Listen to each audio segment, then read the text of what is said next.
In this second lecture of the electrical motors and transformers, we are discussing about the induction motor. Induction motor is basically an AC motor, means we have to supply AC to the induction motor. They are operated in single phase and three phase also. So the induction motor is mainly classified as single phase induction motor and three phase induction motor. Most of the applications are run on the three phase induction motor, and depending upon the construction of the rotor, the three phase induction motor is mainly classified on the basis of rotor. The first one is squirrel cage induction motor and second is slip ring induction motor. According to the construction of three phase induction motor, there are mainly two parts. First one is stator and another is rotor. The stator is the stationary part of the induction motor. It is made up of the silicon steel stamping, and these stampings are slotted.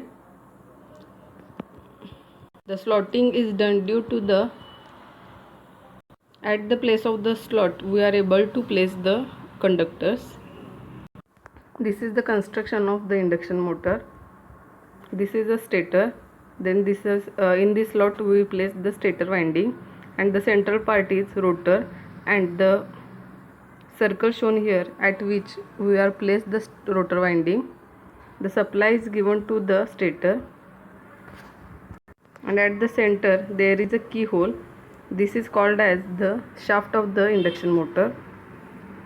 The slot in the induction motor are of different types, means it is either a open type, semi-open type or closed type. The winding used in this stator winding is of copper, and the stator is made up of silicon steel stampings. While talking about the rotor, rotor has mainly two types. First one is the squirrel cage and second is wound rotor. This is also called as slip ring type. The squirrel cage rotor is look like this. The rotor is consist of the cylindrical laminations.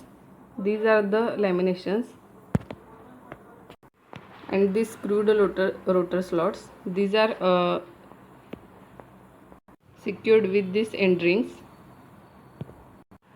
These rotor conductors are permanently shorted in these end rings.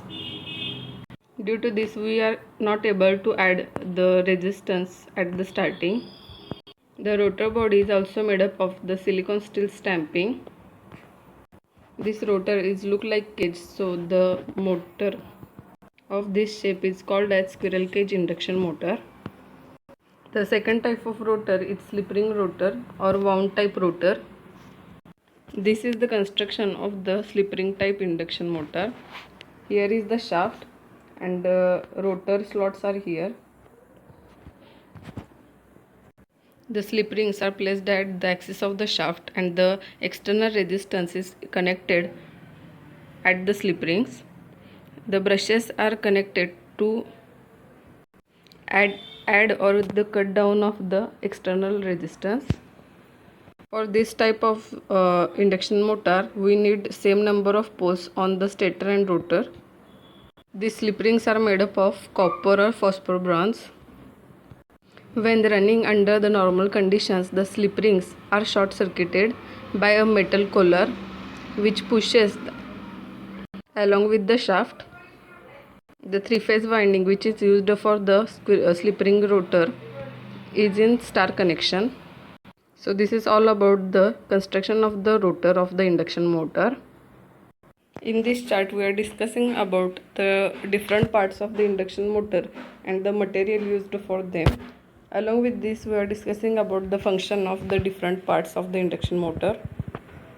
The first one is stator frame. Stator frame is made up of cast iron, and the frame is used to support the core and protection of the inner parts. This is similar to the yoke, which is discussed in our previous lecture.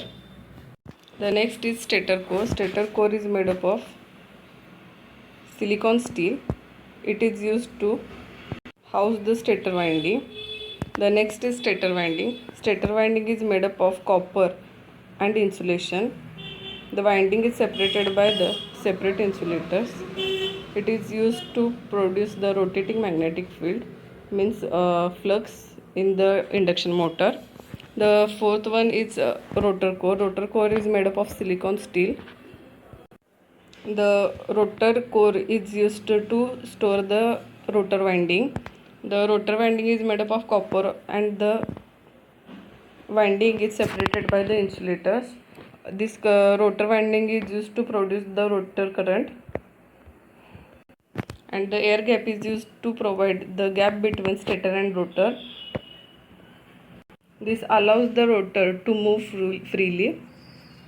The next is air inlet outlet. This is used to circulate the air. Cooling fan is made up of aluminum. It is used for air circulation in the stator and the rotor. Slip rings are made up of phosphor, bronze or copper. The slip ring consists of the external resistance via brushes. Brushes are made up of carbon and it provides connection between resistance and the slip rings. Everyone should remember the different parts of the induction motor, material used for them and the function of the different parts for clear understanding. Now we are discussing about how the rotating magnetic field is generated in the induction motor. As the induction motor is operated on the rotating magnetic field, which is produced by the stator winding in stator core. This rotating magnetic field is able to flow in between rotor and the stator, so the air gap is provided in between them. The stator is in three-phase stationary winding. It can be a star connected or in delta connected. The star connected winding is look like this. There are three lines coming, R, Y and B, and they are connected in star. This is the star point of the stator. Similarly, the delta is connected with the three windings R, Y, B, and this is the delta connection of the stator. Whenever the AC supply is connected to the stator winding, it will produce three line currents, that is IR, IY and IB. These currents are shifted by 120 degree from each other. Means if a current is start at 0 shift, then another is start at 120 and third one is start at 240 degrees. If we consider the flux produced by different currents IR, IY, IB is phi R, phi Y and phi B, then the waveform of phi R, phi Y and phi B is like this. As you can see here, the phi R and phi Y is separated by the phase shift of 120 degree. Similarly, phi Y and phi B is separated by the phase shift of 240 degrees. So there is a 120 degree phase shift in between each other. This is the phasor diagram of the rotating magnetic field. This is flux of R line, this is B and this is Y. They are separated by 120 degree from each other. So the production of RMF means rotating magnetic field, the total flux, that is phi T, is the sum of the individual fluxes of the phi R, phi Y and phi B. If we need to calculate the total flux, we have to add these three individual fluxes. The speed of the rotating magnetic field is calculated by Ns. Ns is synchronous speed and it is equals to 120 F by P. Here F is a frequency which is supplied to the stator and P is number of poles. If we have to calculate the number of poles, we can rearrange the equation and calculate the number of poles. There are so many basic questions depending on this formula, so everyone should know this formula of synchronous speed. This synchronous speed is calculated in RPM. RPM means revolution per minute. Nextly, we are discussing about the direction of the RMF, means at which direction the rotating magnetic field is rotating. The direction of the rotating magnetic field is dependent on the phase sequence. If the phase sequence is RYB, then it will rotate in clockwise direction. But if we change the sequence RYB to the RBY, then the stator start rotating in anti-clockwise direction or in reverse direction. As from this figure, it is clear that if the sequence is RYB of stator, then the rotor is rotating in clockwise direction. If we change the sequence to the RBY, then the RMF rotates in anti-clockwise direction. This is it all about the induction motors.